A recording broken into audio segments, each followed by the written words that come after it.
दिवंगत नेता रामविलास पासवान के बेटे और लोक जनशक्ति पार्टी के राष्ट्रीय अध्यक्ष चिराग पासवान क्या एनडीए में फिर से लौटेंगे? ये सवाल राजनीतिक गलियारों में एक बार फिर से चर्चा का विषय बन गया है। लंबे समय से चिराग से भाजपा की दूरियां चल रही थीं। केंद्रीय मंत्रिमंडल में शामिल हो सकते हैं चिराग पासवान, ये एक बहुत बड़ी खबर हो सकती है। भादो और पितृपक्ष के बाद इसका आधिकारिक ऐलान भी हो सकता है, इस तरह की खबरें आ रही हैं। प्रधानमंत्री नरेंद्र मोदी को भगवान राम और खुद को उनका हनुमान बताने वाले सांसद चिराग पासवान की तपस्या जल्द पूरी हो सकती है। मीडिया रिपोर्ट्स के मुताबिक चिराग पासवान को केंद्रीय मंत्रिमंडल में शामिल करने को लेकर बातचीत फाइनल हो चुकी है। धार्मिक मान्यताओं के तहत भादो और पितृपक्ष में कोई शुभ काम नहीं होता है, इसलिए संभवतः अक्टूबर में वो शपथ ले सकते हैं। अगर ऐसा होता है तो रामविलास के निधन के 2 साल बाद चिराग उनके वारिस के तौर पर केंद्रीय मंत्रिमंडल में शामिल होंगे। रामविलास पासवान का 8 अक्टूबर 2020 को निधन हो गया था। चिराग पासवान हमेशा से यही कहते रहे कि नीतीश कुमार के चलते बिहार में तो उनका गठबंधन एनडीए से टूट गया था, लेकिन दिल्ली में एनडीए से उनकी गांठ जितनी टाइट थी उतनी ही अभी भी है। नीतीश कुमार के एनडीए से अलग होकर महागठबंधन में शामिल होने के बाद बीजेपी बिहार में अकेली पड़ गई। बिहार के सीएम नीतीश कुमार के एनडीए से अलग होते ही महागठबंधन के रथ पर वो सवार हो गए और बीजेपी बिहार में अलग थलग पड़ गई। कहा जा रहा है कि जेडीयू से मिले नुकसान की काफ़ी हद तक भरपाई रामविलास पासवान की पार्टी और उनके बेटे चिराग पासवान कर सकते थे। पुराने सहयोगी होने की वजह से चिराग को एनडीए में आने से कोई परहेज नहीं था, लेकिन कुछ शर्तें थीं। कहा जा रहा है कि भाजपा ने अधिकतर शर्तों को मान लिया है। क्या थी चिराग पासवान की सबसे बड़ी शर्त? सबसे बड़ी शर्त चिराग के चाचा और केंद्रीय मंत्री पशुपति कुमार पारस को एनडीए से बाहर का रास्ता दिखाने की थी। इस पर कम ही संभावना है कि बीजेपी ये बात माने, क्योंकि पशुपति के साथ 4 और सांसद हैं। अगर रामविलास का परिवार अलग अलग होकर लोकसभा में लड़ता है तो एनडीए को ज़्यादा फायदा नहीं होगा।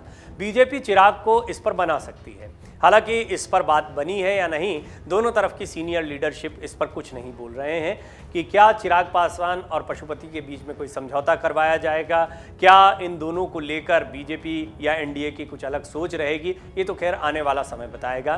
केंद्रीय मंत्रिमंडल में चिराग पासवान के शामिल होने की खबर पर क्या लोक जनशक्ति पार्टी के नेता कह रहे हैं, वो जानना भी दिलचस्प है। दरअसल लोक जनशक्ति पार्टी के प्रदेश प्रवक्ता प्रोफेसर विनीत सिंह ने भी माना कि चिराग पासवान के केंद्रीय मंत्रिमंडल में शामिल होने की खबर में पूरा दम है, बस सही समय का इंतजार है। अभी भादो का महीना चल रहा है, फिर पितृपक्ष की शुरुआत हो जाएगी, इसके बाद निश्चित तौर पर खुशखबरी आएगी, फिर आधिकारिक तौर पर सबको इसकी जानकारी दी जाएगी। तो अब सवाल उठता है कि क्या भाजपा ने चिराग पासवान की शर्तों को मान लिया है?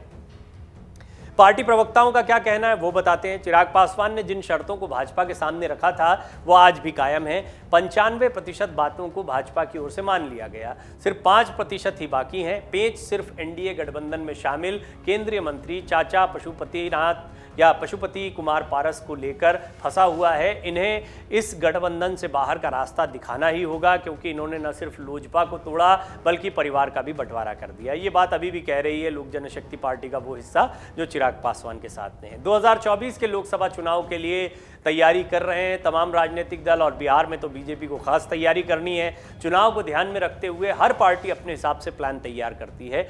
जिस हिसाब से मुख्यमंत्री नीतीश कुमार ने पलटी मारी है, उस हिसाब से गठबंधन का स्वरूप और बड़ा होगा। यही कारण है कि केंद्रीय मंत्री अमित शाह बिहार के दौरे पर आने वाले हैं। चुनाव के नजदीक आने पर स्पष्ट हो जाएगा कि कौन सी पार्टी किस तरफ रहती है।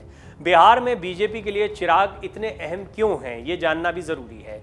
लोक जनशक्ति पार्टी एनडीए का प्रमुख हिस्सा रही है। 2019 के लोकसभा चुनाव में लोजपा 6 सीटों पर जीती थी और 8.02% वोट मिले थे।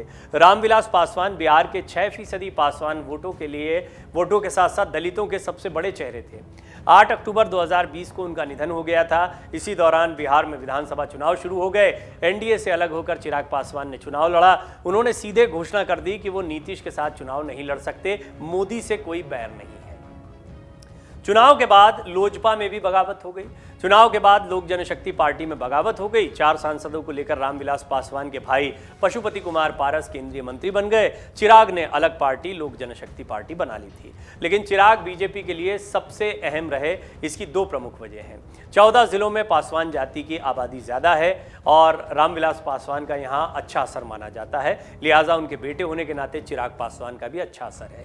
राज्य की कुल आबादी में लगभग 16% दलित हैं। दलितों में सर्वाधिक संख्या रविदास, मुसहर परिवार और पासवान जाति की है। पासवान जाति के वोटों पर लोजपा का दबदबा है। वैशाली, नवादा, जमुई, समस्तीपुर, खगड़िया, गया, औरंगाबाद, नालंदा, सासाराम, बक्सर, जहानाबाद समेत 14 जिलों में पासवान वोटों की संख्या ठीक ठाक है। हाजीपुर सीट पर सबसे ज्यादा पासवान वोट हैं। नीतीश कुमार की वजह से चिराग ने एनडीए गठबंधन से अलग होकर चुनाव लड़ा था।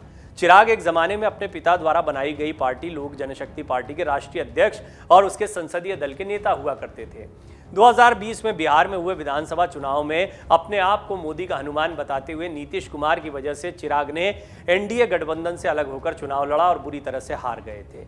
चुनावी नतीजे सामने आने के बाद कम सीटों के बावजूद नीतीश कुमार भाजपा के समर्थन से मुख्यमंत्री बन गए और उसके बाद चिराग पासवान की मुश्किलें और बढ़ती चली गई। चिराग पासवान पर पार्टी को बर्बाद करने का आरोप लगाते हुए उनके चाचा पशुपति पारस ने पार्टी और संसदीय दल दोनों पर ही अपना अधिकार जमा लिया।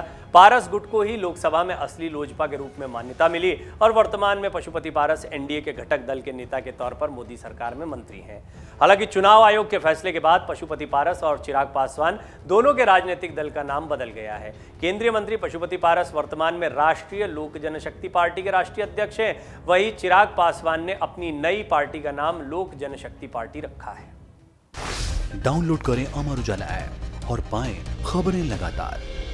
अगर आप ये वीडियो YouTube पर देख रहे हैं तो हमारे चैनल को सब्सक्राइब करें और बेल आइकन को दबाना ना भूलें। अगर आप Facebook पर ये वीडियो देख रहे हैं तो हमारे पेज को लाइक करें।